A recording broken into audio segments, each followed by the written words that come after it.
I was dragged from my own home in handcuffs, neighbors staring, police shouting, my mother screaming as they shoved me into the back of the car. Murder, they said.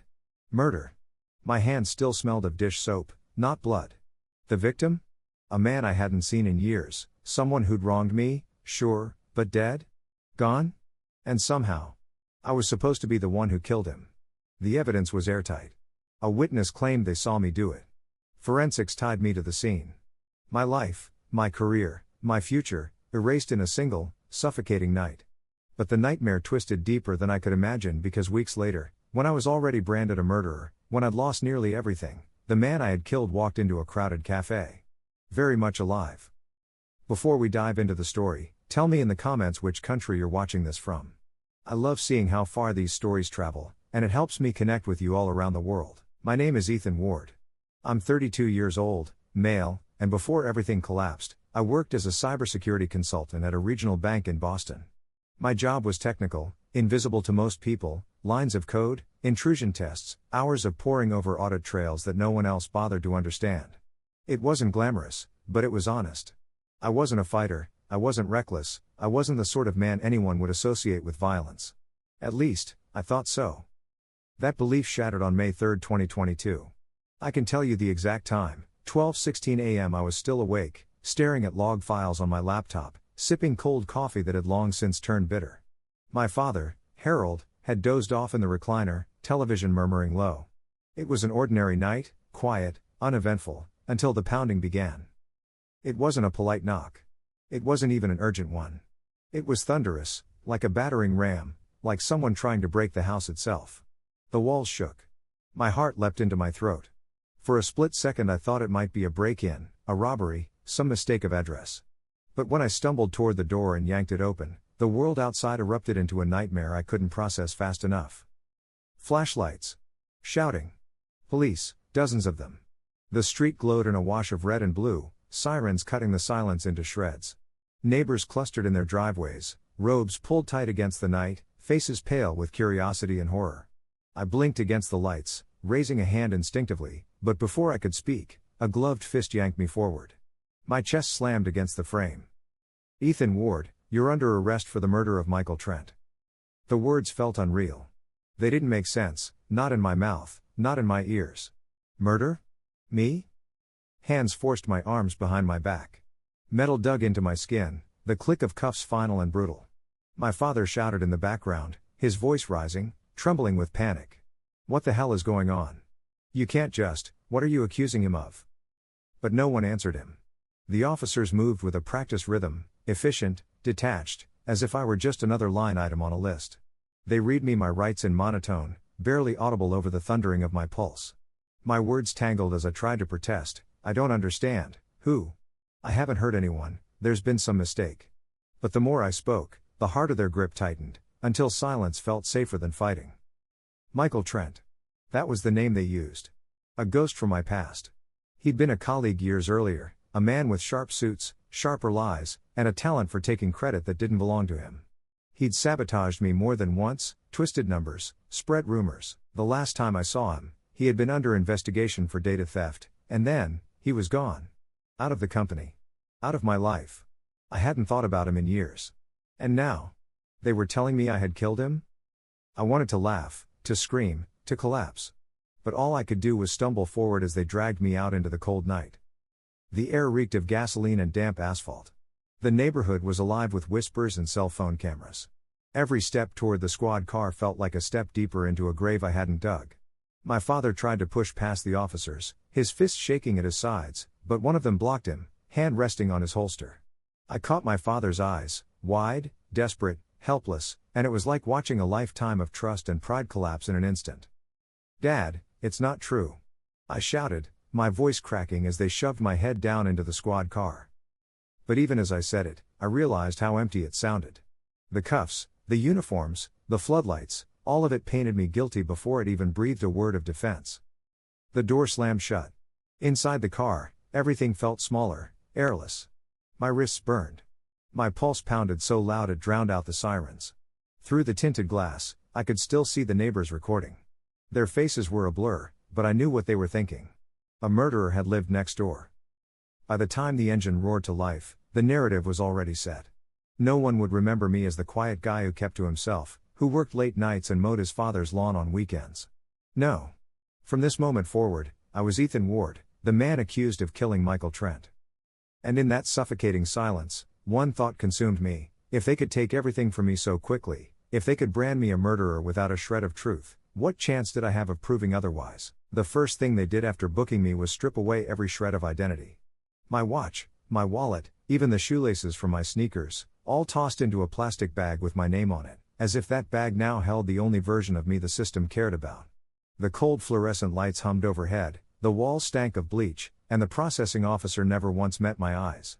To him, I wasn't Ethan Ward, cybersecurity consultant, son of Harold Ward. I was just a number being funneled into the machine. Hours blurred in holding. I couldn't keep track of time, no windows, no clock, no sense of morning or night. Just a hard bench, the occasional clang of a cell door, and the stale taste of panic coating my tongue. My father wasn't allowed to see me. No lawyer had been appointed yet. All I had were fragments of overheard conversations from officers walking past: murder, premeditated, evidence, airtight. When they finally pulled me into an interrogation room, I thought I might finally hear the truth. The room was small, sterile, white walls, metal table bolted to the floor, 2 chairs. The cliché was so precise it almost felt staged. Then the detectives entered. 2 of them. One tall, wiry, with a face carved in stone. The other shorter, heavy-set, with eyes that carried a permanent sneer. "Mr. Ward," the taller one said, dropping a folder onto the table. "We're here to give you a chance to explain yourself." The folder sat between us, thick with papers and photographs. My stomach lurched. "I don't even know what I'm accused of," I said. My voice sounded weak, foreign. The sneering one flipped the folder open. Black and white photos slid across the table. A warehouse. A streak of what looked like blood on the concrete floor. A crumpled jacket I recognized instantly, because I had seen Michael Trent wear it years ago. "You killed Michael Trent," the taller detective said flatly. "We have a witness who saw you with him the night he disappeared. We have trace evidence from the scene, fibers, hair, fingerprints. And we have motive. You two had a history, didn't you?" I stared at the photos, my throat tightening. The warehouse was unfamiliar. The blood could have been anything. But the way they laid it out, so calm, so certain, it almost felt like they were convincing me that I had done it. "Motive?" I whispered. The sneering detective leaned forward, grinning like he'd won. "You hated him. Everyone knew it. He stole from you, sabotaged your career. We've got records of heated emails, complaints you filed against him. And now, surprise, surprise, he winds up dead, and you're the last one seen with him." I shook my head. "No. That's not, he left years ago. I haven't seen him since." But even as I said it, my stomach twisted. Because while it was true that I hadn't seen Michael in years, I had complained about him. I had written angry emails back then, desperate memos to HR, even messages to friends where I vented about what he'd done to me. Out of context, they painted me as bitter, obsessed, maybe even vengeful. And then came the detail that chilled me most. "There's no body," the tall detective said, almost casually. "But that doesn't matter. We've got enough to prove what you did." I blinked. "No body? You're saying he's dead, but you don't even..." The sneering detective cut me off. "Don't play games. We've seen this before. Killers hide bodies all the time. What matters is the blood, the fibers, the witness. You made mistakes, Ward. Everyone does." I leaned back, my chest hollowing out. They were accusing me of murder, without a corpse, without confirmation that Michael was even gone. And yet they sounded so sure, so rehearsed, as if the story had already been written and they were just reciting the lines. I tried to think like the consultant I was, like the investigator I had trained myself to be in cyberspace. Where was the chain of custody? What were the timestamps? Who exactly was this witness? But my brain couldn't organize the questions fast enough. Fear blurred everything. The interrogation ended the way it began, with silence on my part and certainty on theirs. They slid the photos back into the folder, stood, and told me a lawyer would be appointed eventually. Then they left me in that sterile room, the echo of their accusations pressing in on all sides. No body. No proof of life. No chance to breathe. And that was the moment the true horror settled in. This wasn't about evidence. It was about narrative. They weren't investigating what happened, they were cementing what they wanted the world to believe. And the more I thought about it, The more I realized that the truth didn't matter anymore. In their eyes, I was already guilty. The arraignment was supposed to be routine, 10 minutes, my lawyer said. Just a reading of the charges, a formality before the real battle began. But nothing about it felt routine. From the moment they escorted me into that packed courtroom, chains rattling with each step, I could feel the weight of judgment pressing down. The place was full. Reporters crammed into the back rows, notebooks poised, cameras waiting like vultures for a headline. Neighbors had come, too, people I'd known for years, people I'd waved to while mowing the lawn, now sitting stiffly, whispering, their eyes narrowing as I passed. My father sat alone in the second row, his face pale and drawn, gripping the bench so hard his knuckles turned white. When the prosecutor rose, he carried a stack of files thick enough to crush me. He didn't look at me, just at the judge, at the jury pool, at the audience. He laid out their case with rehearsed precision. On the night of April 29th, he began, the defendant, Ethan Ward, lured Michael Trent to an abandoned warehouse on the outskirts of the city. Evidence collected at the scene ties Mr. Ward directly to the crime. Fingerprints on the door. Fibers from his jacket. And most damning, blood samples consistent with Michael Trent's DNA. The words hit like hammers. I wanted to scream, I wasn't there. I didn't even know about any warehouse. But I sat frozen, chained, staring at the files being waved around like gospel. Then came the surveillance footage. A grainy video, projected onto the courtroom screen. A figure, my build, my height, walking into the warehouse late at night. The timestamp matched the night Michael supposedly vanished. The quality was poor, but the prosecutor's voice sharpened every detail. Note the jacket. The gate. The defendant's car, parked outside. All corroborated by eyewitness testimony from a security guard on duty nearby. My lawyer whispered fiercely into my ear, "Don't react. Stay calm." But my insides were collapsing. The figure on the screen did look like me. The car was the same make and color as mine. And yet, I hadn't been there. I had been home, working on system logs. But who would believe that over a video and a witness? Then they introduced the emails. Pulled from archives, dredged from years past. My old complaints about Michael. Lines where I'd called him a parasite, a career saboteur, where I'd written in anger that I wished he'd just disappear. Reading them aloud, the prosecutor twisted my frustration into motive, my words into a confession I had never made. It felt like drowning in quicksand, every struggle, every denial, pulling me deeper. Finally, they unveiled the pièce de résistance, a glove. Black leather, stained with blood, found in a dumpster 3 blocks from the warehouse. Inside, my DNA, sweat, skin cells, mixed with traces of Michael's blood. The courtroom buzzed with murmurs. The reporters' pens flew. My father's head sank into his hands. I wanted to shout that I'd never owned gloves like that. That the evidence was planted, twisted, falsified. But I knew how it looked. Gloves don't just appear with your DNA inside them by accident. And yet somehow, they had won. When the prosecutor sat down, the silence was deafening. My lawyer arose, objecting, demanding chain of custody details, calling the evidence circumstantial. But his voice was thin, drowned beneath the echo of what had just been displayed. That night, back in my cell, I replayed everything in my mind. The video. The witness. The emails. The glove. Each piece felt like a brick, stacking higher and higher until I could barely breathe beneath the weight. It didn't matter that I hadn't been at that warehouse. It didn't matter that I hadn't seen Michael in years. The narrative was airtight. I hated him, I lured him, I killed him, I hid the body. And as I lay awake, staring at the ceiling, one thought kept gnawing at me: someone had built this. Piece by piece, like a trap designed with my destruction in mind. Whoever it was, they weren't just trying to frame me. They were trying to erase me. The trial hadn't even officially started, and already the weight of the evidence felt unbearable.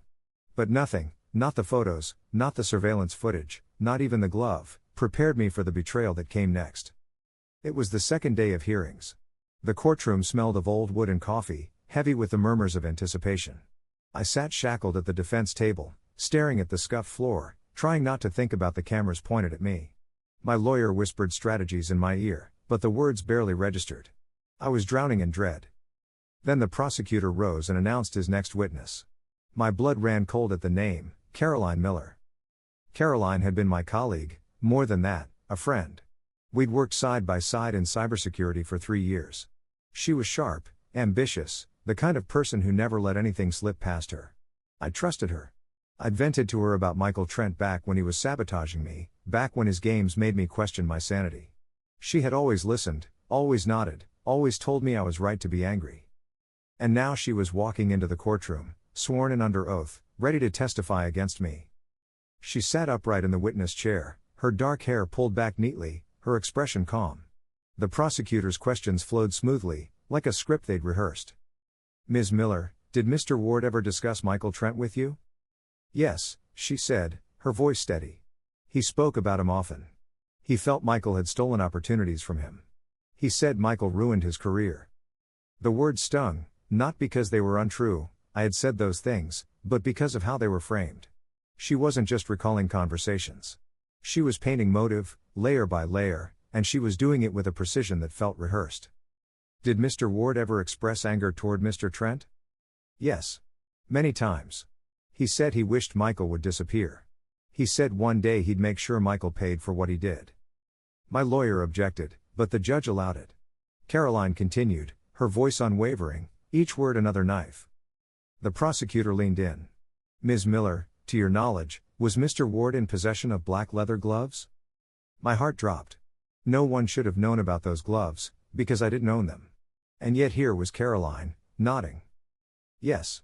I saw him wearing a pair once, in the office parking lot, during winter. They looked very similar to the gloves found at the scene." The jury shifted, murmured. My stomach twisted. The gloves again, the planted evidence, now backed by a witness I once trusted. And then came the final blow. "Ms. Miller, did Mr. Ward ever mention meeting Michael Trent again after his departure from the company?" She hesitated, just long enough to seem credible, then nodded. "Yes. About a month ago, he told me Michael had resurfaced. He said, if I see him again, I'll take care of it once and for all." The courtroom erupted in whispers. Reporters scribbled furiously. My lawyer objected, shouting hearsay, fabrication, misrepresentation. But the damage was done. Caroline had given them exactly what they needed: motive, intent, premeditation. I sat frozen, my chest hollow, my throat dry.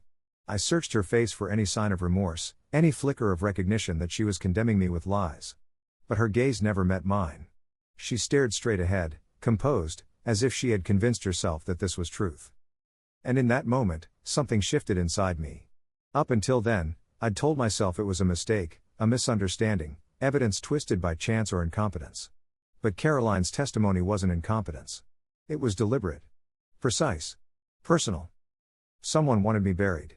Someone had gone through my past, dug out every bitter word, every frustration, every weakness, and sharpened them into weapons. Caroline was either complicit, or being manipulated herself. As they led me back to the holding cell that night, my hands trembling against the cuffs, a sick realization consumed me: the prosecution wasn't just building a case from scraps. They had an insider. Someone who knew me well enough to twist the truth into a noose. And if Caroline was willing to betray me on the stand, who else had already turned? Prison wasn't like the movies. It wasn't the endless brawls or shank fights I'd seen on TV. It was worse, in a quieter way, a constant thrum of tension, like static humming in the air, waiting to spark. Every hallway smelled of sweat and bleach, every door slammed with the weight of finality. Time moved differently inside, days stretched like weeks, nights collapsed into minutes. The first few days blurred together. Processing, assignment, the issue of scratchy uniforms and thin mattresses. I kept my head down, did what the guards barked at me to do, tried to ignore the stares from men who already knew my name. Word traveled fast. Everyone had heard of the banker who killed his co-worker and hid the body. Some avoided me. Some smirked. Some studied me with eyes that made my skin crawl. But whispers followed me everywhere. And they weren't about me. They were about Michael Trent. It started in the cafeteria. A man with tattoos crawling up his neck leaned across the table, his tray untouched. "Heard you iced that Trent guy," he muttered. "Funny thing is, some folks say he ain't even cold." I frowned, confused. "What?" He smirked. "Never mind." Then he walked away, leaving his food behind. Later, in the yard, another inmate, an older guy with gray stubble, sidled up beside me. He didn't look at me, just stared ahead at the chain-link fence. "They're saying you killed him," he said softly. "But a friend of mine swears he saw Trent in Dorchester 2 weeks ago." Said the man looked nervous, like he was hiding from someone. "If that's true, you're sitting in here for nothing." I froze. You're sure? He shrugged. That's what I heard. Careful who you ask, though. Not everyone here wants you thinking too hard. That night, lying on the thin mattress, I couldn't sleep. The whispers echoed in my head, louder than the guard's footsteps. Could it be possible? Was Michael Trent actually alive? The police swore they had DNA, blood, witnesses. But the rumors spread too consistently, too confidently, to ignore. One morning, I overheard guards talking near the cells. One mentioned a report, some anonymous tip claiming Michael Trent had been spotted in New Hampshire. The other guard laughed it off. If the DA hears that, their case goes up in smoke. Better to keep it buried. They moved on, their voices fading, but my mind caught fire. If Michael was alive, then the glove, the blood, the footage, it was all orchestrated. Someone had manufactured every piece, making me the scapegoat. The next week, my suspicions grew. Another inmate passed me in the hall, muttering under his breath, "Trent ain't dead. He's hiding. You're just the fall guy." He kept walking, never breaking stride, but his words clung to me like a brand. I started asking quiet questions. Subtle ones. Most brushed me off, but a few gave knowing looks. One man leaned close while we were cleaning the block. People with money make ghosts. Sometimes, it's cheaper to kill a man on paper than to actually put him in the ground. Those words hit me like a revelation. Michael wasn't just alive. He was being protected. Hidden. Someone wanted him gone from the world, but not in a grave, just in a way that left me holding the blame. The realization burned hotter every night. My anger shifted from fear to something sharper. If Michael was alive, then he was the architect of my ruin. He hadn't just sabotaged my career years ago, he had orchestrated my downfall now, too. By the time the month ended, I had stopped thinking of myself as a prisoner waiting for trial. I started thinking of myself as an investigator again, building a case in my head. Someone had left digital footprints, paper trails, holes in the timeline. I knew how to find them. And when I did, when I proved Michael was alive, I wouldn't just walk free. I would bring the entire house of lies crashing down. It was supposed to be just another suffocating day inside, head count, bland breakfast, the slow crawl of hours that all bled together. I had trained myself to stop hoping for surprises. Hope, in prison, was dangerous. It made time heavier. But on June 12th, everything changed. I was sitting in the day room, pretending to watch the flickering TV mounted high on the wall, when the impossible happened. The local news anchor's voice cut through the static. In other headlines, Michael Trent, the Boston financial consultant long believed missing and possibly deceased, was seen earlier today leaving a cafe in Cambridge. Witnesses say he appeared disheveled but unharmed. Authorities are investigating. My heart stopped. My hands shook so violently I nearly dropped the plastic cup of water in my grip. On the screen, grainy cell phone footage played, a man with sharp features, narrow shoulders, and that unmistakable gait. Michael Trent. Alive. Walking out of a coffee shop like a man who hadn't just detonated my entire life. The room erupted in noise. Inmates shouted, laughed, some slapping me on the back. "Ward, that's your guy. That's the one you killed, right? Guess you didn't do such a good job." Their voices blurred together, but I couldn't tear my eyes from the screen. It was him. No mistake. Michael Trent, the man whose blood they'd supposedly found in a warehouse, whose disappearance had branded me a murderer. And now he was strolling through the streets of Cambridge, looking very much alive. The guards scrambled. One snapped the TV off, ordering everyone back to their cells. But the damage was done. I had seen it. The whole room had seen it. Michael wasn't a ghost. He wasn't a body hidden in some grave. He was alive, and for the first time in weeks, the weight crushing my chest lifted.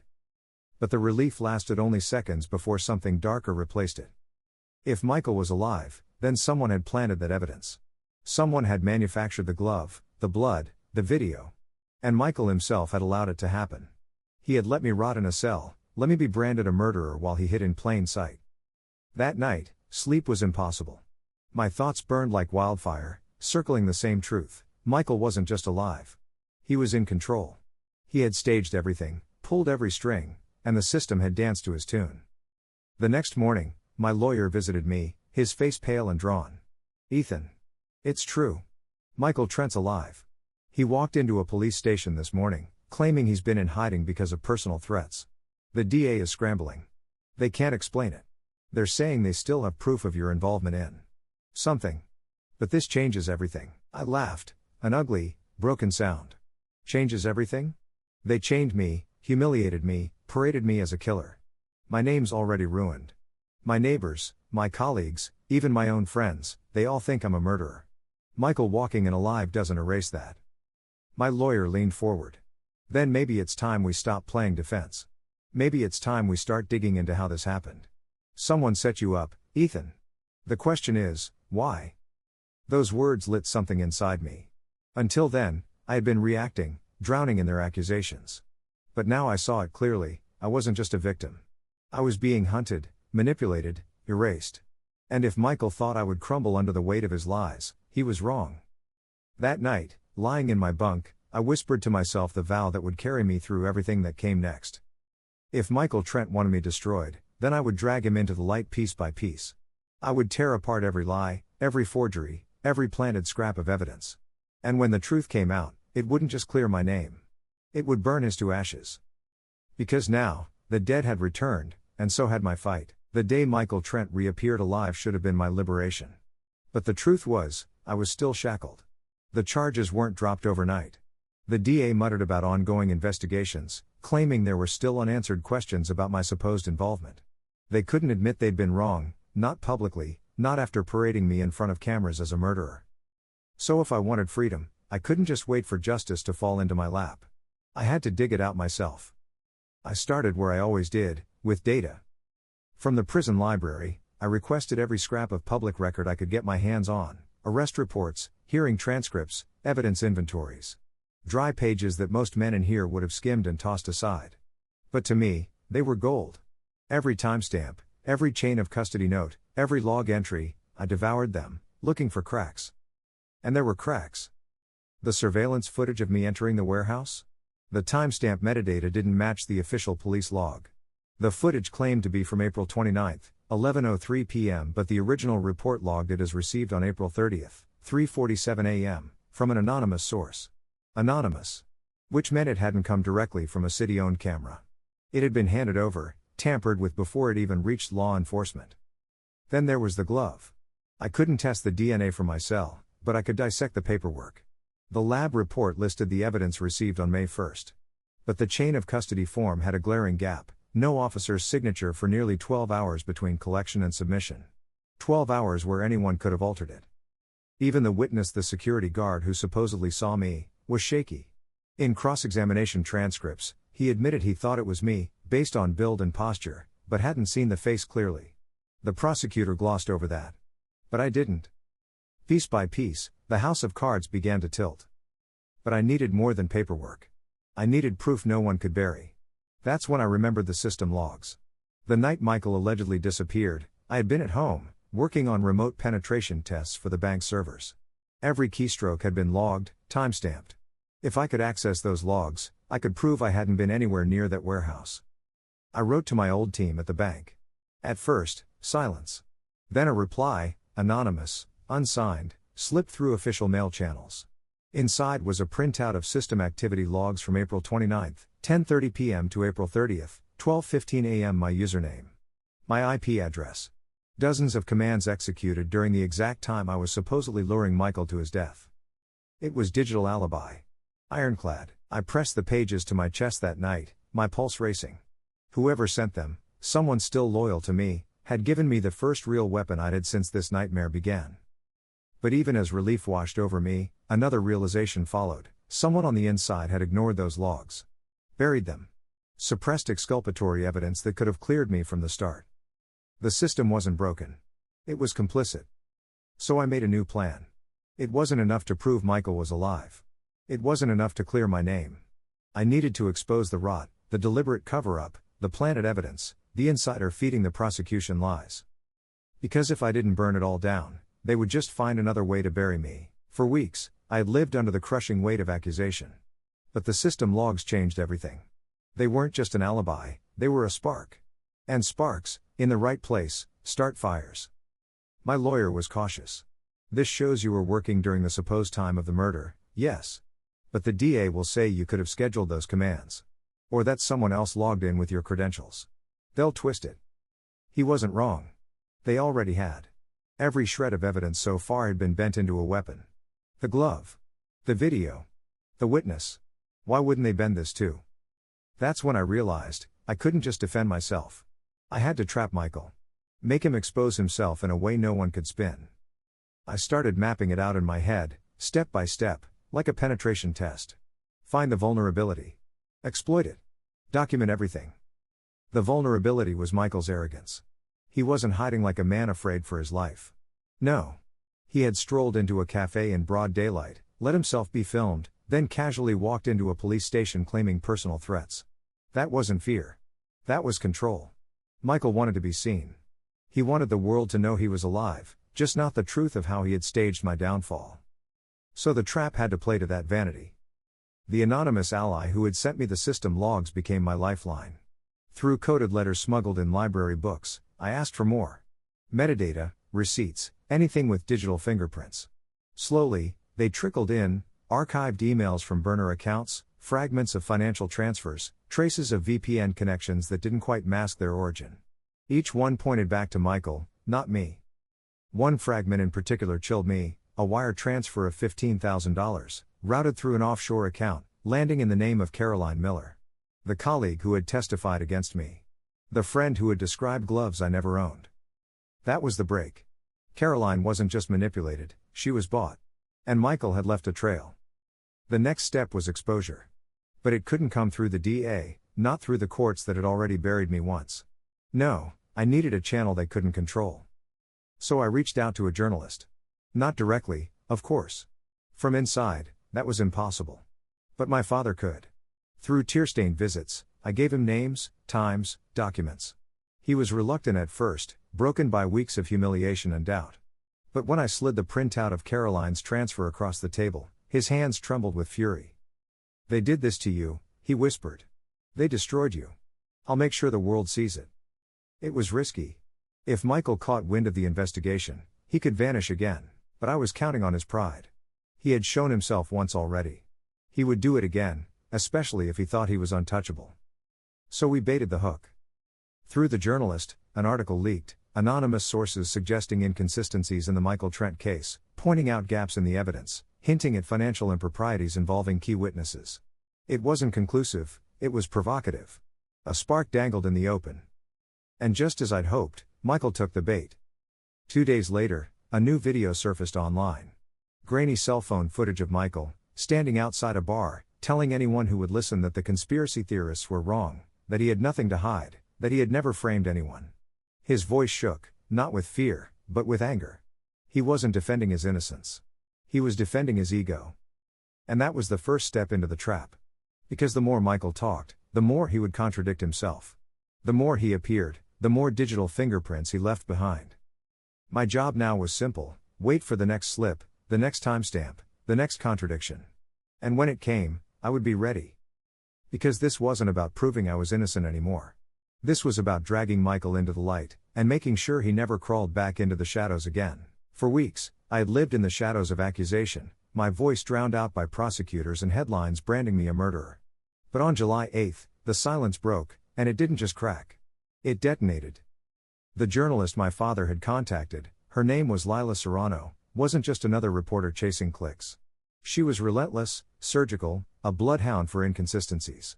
For 2 months she'd been combing through every file my father and I smuggled out, every fragment of metadata, every suspicious transaction.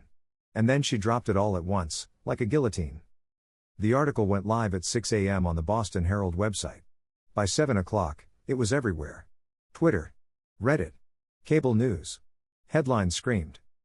Man accused of murder, but victim alive, and evidence tainted. Financial trail links star witness to dead man. Glove evidence in Ward case shows chain of custody gaps. The story wasn't cautious. It wasn't careful. It was an indictment of the entire case.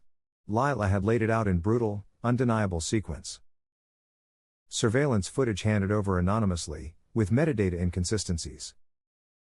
A glove with my DNA but 12 unaccounted for hours in the custody chain.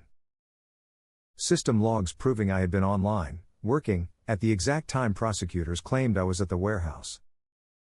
And the most explosive revelation of all, Caroline Miller's offshore payment, traced to accounts linked directly to Michael Trent.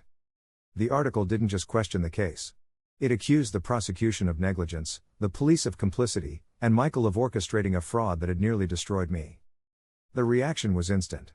By noon, the DA's office was swarmed by reporters demanding answers. By evening, protesters were outside the courthouse, holding signs that read "Free Ward and the dead don't testify." Inside prison, I became a spectacle. Guards whispered. Inmates slapped me on the back, laughing like I'd just pulled off the greatest con they'd ever seen. "Ward, you're famous now. The man they tried to bury but couldn't." But beneath the noise, I felt something sharper: vindication, yes, but also fury. Because even as the world turned its gaze, the DA still refused to drop the charges. They spun it as new information under review, as if I were still guilty until proven otherwise. Then, Michael himself made the fatal mistake. Cornered by cameras outside a Cambridge restaurant, he lashed out at reporters. "This is harassment. I never faked my death, I never paid anyone, I never..." He stopped mid-sentence, stammering, his face pale as the microphones pressed closer. Lila's team caught it on tape. The timestamps didn't lie. He had been in Cambridge at the exact time prosecutors swore he was dead in a warehouse. His contradiction wasn't just sloppy, it was damning. The footage aired that night. Split-screen coverage, Michael sweating under questions, Caroline's bank records, the warehouse video metadata, the glove chain of custody gap. It was a public unmasking, a dismantling of the narrative brick by brick. For the first time, I felt the tide shift. Not in a courtroom. Not in whispered rumors. But in the open, under the glare of cameras and headlines. Michael had built his lies carefully. But lies rot in sunlight. And now, the whole world was watching them decay. The system couldn't protect him anymore.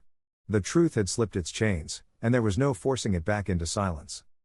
And I knew, this was just the beginning. The night Lila Serrano's expose aired, I didn't sleep. I lay awake on the thin mattress, staring at the ceiling, my heart racing not with fear but anticipation. For months, I had been buried alive, stripped of my name, my freedom, my dignity. Now, for the first time, the walls felt like they were closing in on Michael Trent, not me. By the next morning, the DA had no choice. My lawyer stormed into the holding room with eyes blazing. "They're dropping the charges, Ethan. Effective immediately. You're walking out of here." I wanted to feel relief. I wanted to feel triumph. But what I felt instead was rage, simmering and sharp. Dropping the charges wasn't enough. They had paraded me in chains. My neighbors had called me a killer. Caroline had lied under oath. Michael had orchestrated it all. If they thought they could quietly undo the case and move on, they didn't understand me at all. Freedom was not the end. Justice was. When I walked out of prison that afternoon, cameras swarmed, microphones thrust into my face. "Ethan, do you feel vindicated? What do you want to say to Michael Trent?" I didn't give them a headline. I gave them a promise. "I will make sure everyone who tried to bury me answers for it. Every single one." And then I kept that promise. Lila and her team dug deeper, fueled now by a direct source, me. Together, we traced Michael's offshore accounts, mapping the shell companies he used to funnel money. Caroline's $15,000 was just the start.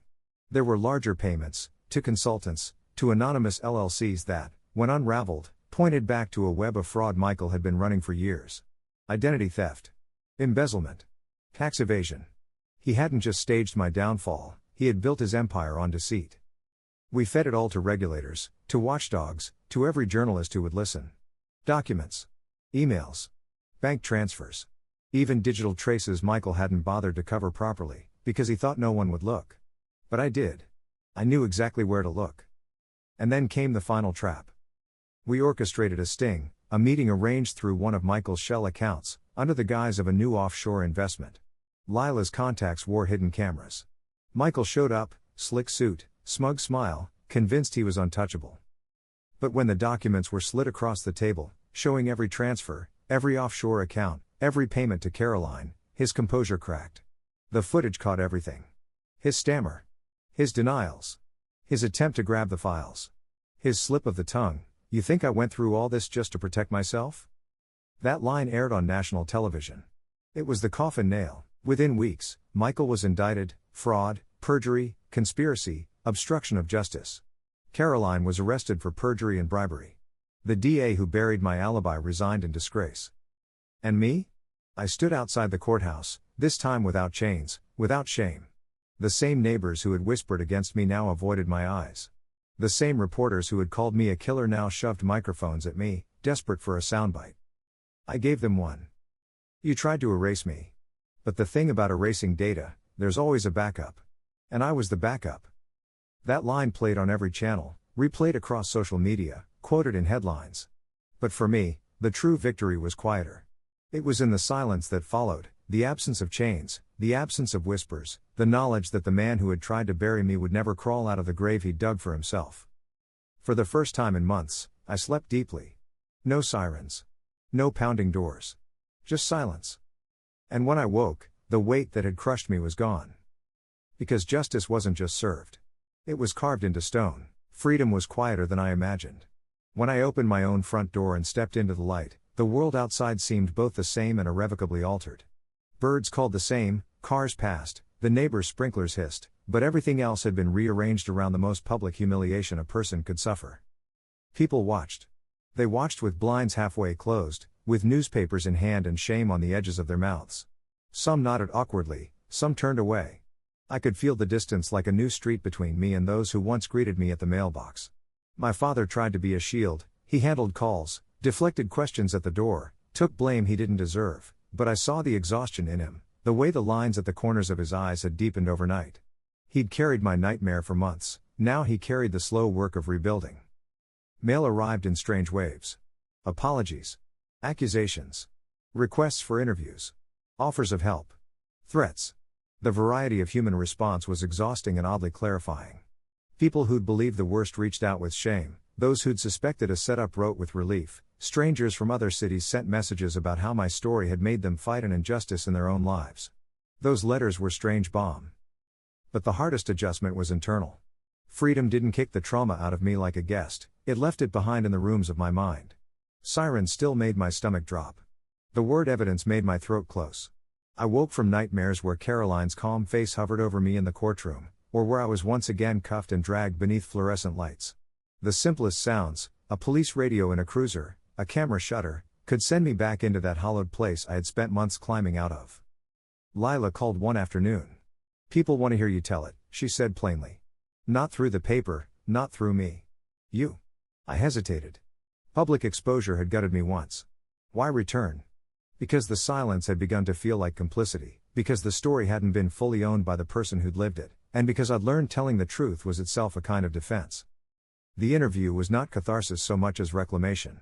Under the hot lights, sitting across from Lila, I said things out loud that had only lived in my head, the feeling of being unmade, the way evidence can be twisted, the quiet small cruelties that add up into institutional violence. People leaned in. The clip ran, and for the first time after the trial, I spoke for myself and not just in the shadow of prosecutors and headlines. That was where the real work began. Lawsuits needed preparation, investigators needed permission to pry open files, and the legal world moved slowly.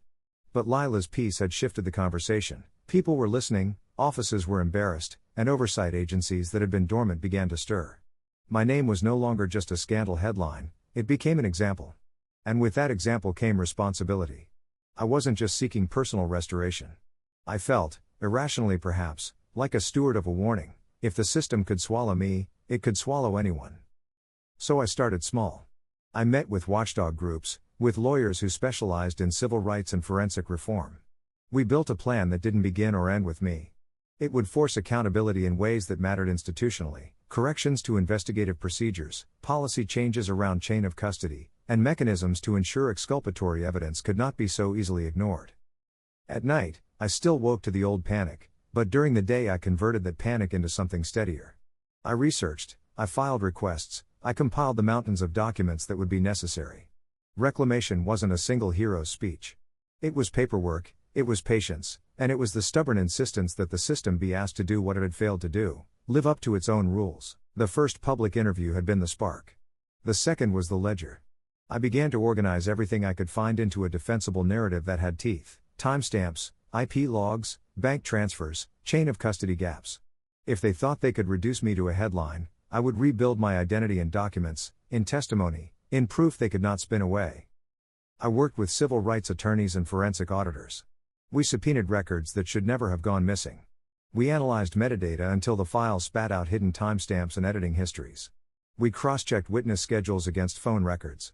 Slowly, step by step, a forensic architecture of the frame-up emerged, anonymous video handed to investigators, Unverified witness statements amplified without corroboration, and evidence that had inexplicable gaps once placed in official custody. The public appetite had shifted. Lila's continuing coverage, paired with the slow drip of documentation we released, made it harder for the DA to posture. People asked for accountability. The city council convened hearings. Citizen groups filed complaints. The prosecution's earlier certainty began to look like hubris, and when institutions get arrogant, they often become sloppy in ways that can be exposed. I returned to my field, not to the same job I'd had before but to a new role that fit what I'd been forced to learn. I started speaking at universities, at legal clinics, at conferences about digital evidence and the fragility of forensic narratives. My background in cybersecurity allowed me to explain, plainly, how logs can be forged, how timestamps can be altered, and why chain of custody is a crimson line that should never be broken. People listened because my story had legs. More importantly, my technical explanations gave them tools. The courts, meanwhile, began to do the work courts are supposed to do when improperly built convictions are exposed. Audits were commissioned. Internal disciplinary proceedings started for officers and prosecutors whose oversight had been negligent or worse. Some of those officials were suspended, others resigned. The spectacle of it felt righteous and grotesque in equal measure, righteous because truth was being forced into daylight, grotesque because reputations had been weaponized so easily to begin with. Financially, I never really wanted wealth. I wanted restoration, my career, my name, and a functional life. But the legal team urged on civil claims not out of greed but to create consequences, compensatory damages for lost wages and emotional distress, punitive damages to signal to agencies that negligence carried a price. We sued the city, the lab, and individual officers implicated in the chain of custody failures. Those suits were meticulous, they were not publicity stunts. Each claim linked actual losses to specific breaches in procedure and duty.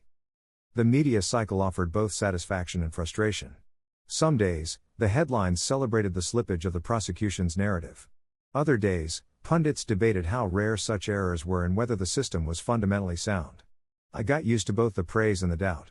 The important thing was not what columnists said, but what the courts and oversight bodies did. Beyond litigation, I pushed to set up a modest legal fund, a non-profit to assist people who found themselves under the heel of prosecutorial overreach, the same way we'd almost let it crush me. Using a portion of any settlements and donations, we staffed pro bono attorneys and forensic consultants who could be sent quickly to jurisdictions where evidence looked flimsy. It felt proper to turn what had nearly destroyed me into a shield for others. Little by little, my name stopped being shorthand for accused murderer and started to mean other things: survivor, advocate, tech expert, thorn in the side of sloppy prosecutors. I hadn't just reclaimed my name, I had begun to rebrand its meaning in the public mind, not by erasing what happened to me, but by using it as a tool to make the system harder to weaponize against the next person. My revenge had to be proportional to the crime against me, not blood for blood, but consequences that would make negligence and malice costly, public, and instructive. I wanted money, yes, money that would partially repair what had been lost, but I wanted more: institutional change and criminal accountability where suits of law had been abused. We filed a multi-pronged civil action: damages for emotional distress and lost wages, a statutory claim for malicious prosecution, and structural remedies asking the court to order policy reforms within the police department and the DA's office. We asked for an official public apology to be published across the same networks that had vilified me. The figure we sought was deliberate: $2.5 million, large enough to impact municipal budgets and signal that such errors would have real fiscal consequences. But money alone was hollow without accountability. So we delivered our evidence to federal prosecutors and watchdog agencies with a request that they investigate potential crimes: evidence tampering, perjury, bribery, and obstruction. The documents were not circumstantial wish lists, they were mapped, sourced, and annotated with timestamps, IP addresses, and bank trails. For months auditors and investigators traced the wires in the edits. Names that had been whispered, connected accounts, hidden transfers, shell entities, were tied to signatures and login records. The press became a hound. Lila and other journalists produced a documentary series that aired the documents, the recordings, the internal emails in full. One recording in particular, of a mid-level investigator admitting in a private moment that we were told to lock it down, get a result, became a viral moment. Public outrage wasn't theatrical. It was relentless. City councils convened emergency hearings, oversight committees demanded sworn testimony. The courtroom for the civil suit was packed.